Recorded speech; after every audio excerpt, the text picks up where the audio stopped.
Trench raiding emerged as a tactical element of trench warfare during World War I, involving stealthy, nocturnal surprise assaults on enemy fortifications.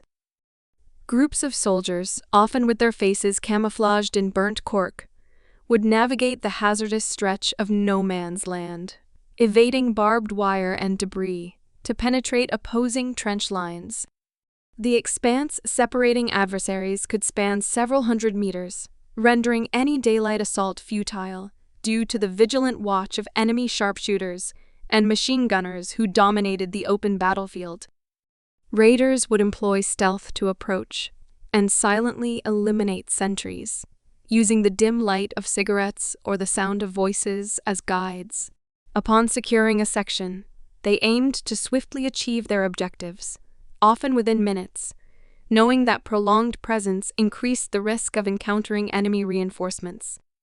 The goal was to eliminate defenders, dismantle fortifications and weaponry, gather intelligence by capturing maps and documents, and take prisoners before making a timely retreat back to friendly lines.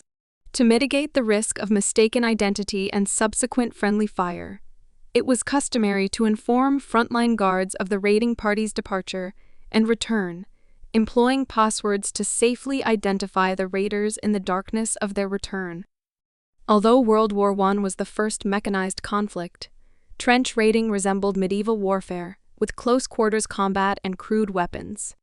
Trench raiders carried minimal gear for stealthy movement, often armed with homemade clubs, machetes, bayonets, trench knives, and brass knuckles. These weapons were chosen to silently kill or capture without alerting the enemy. Firearms were avoided to maintain secrecy, though raiders did carry pistols, shotguns, submachine guns, and grenades for emergencies if discovered. Canadians and Australians excelled at trench raiding. Their effectiveness often provoked retaliatory attacks from the enemy, aimed at punishing the British Expeditionary Force for their bold tactics. While these raids typically boosted morale among Imperial forces, the German counterattacks that followed could be devastating. One notable trench raider was American officer Lieutenant William Bradford Turner.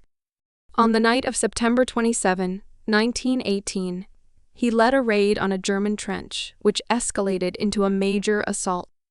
Despite intense enemy machine gun and artillery fire, Turner and his team cleared 3 lines of trenches. For his leadership, Turner was awarded the Medal of Honor,